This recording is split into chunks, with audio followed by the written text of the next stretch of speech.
British பேரரசியார் மகாராணி Victoria அம்மையாரின் காலத்தில் ஒரு இளம் ஓவியன் அவர்களுக்கு ஒரு கடிதம் எழுதினான். அம்மா, நான் ஒரு இளம் ஓவியன், நன்றாக ஓவியம் தீட்டுவேன். ஆனால் என்னுடைய ஆற்றலுக்கு எவ்விதமான மதிப்பும் இல்லாததினால் ஏழ்மையில் வாழ்கிறேன் என்று சொன்னான். உடனே அம்மையார் அவர்கள் அவன் மீது இறக்கப்பட்டு, நாளை காலை 10 மணிக்கு நான் தர்பார் மண்டபத்திலே ராஜரீக உடையோடு அமர்ந்திருப்பேன். நீ வந்து என்னை ஓவியம் தீட்டிவிடு, கஜானாவில் கொடுத்து ஒரு பெரும் தொகையை பெற்றுக்கொள். அதற்கு பின்பு உனக்கு ஏராளமான ஆர்டர்கள் வரும், உன் வாழ்வு சுபிட்சமடையும் என்று சொன்னார். அதுபோல அடுத்த நாள் காலை சரியாக 10 மணிக்கு அம்மையார் அவர்கள் வந்து அமர்ந்து விட்டார்கள். ஆனால் ஓவியனை காணவில்லை. 10 நிமிடங்கள் காத்திருந்து விட்டு போய்விட்டார்கள்.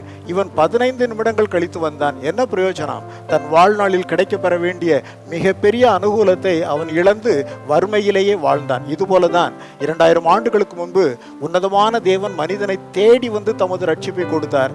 ஆனால் அதை அலட்சியப்படுத்தி இன்னும் வாழ்ந்து கொண்டிருக்கிற மக்கள் கோடானு கோடி பேர். இன்றே ஆண்டவராய் இயேசு கிறிஸ்துவின் ரட்சிப்பை சுதந்தரித்துக் கொள்ள தீவிரம் கொள்வீர்களாக.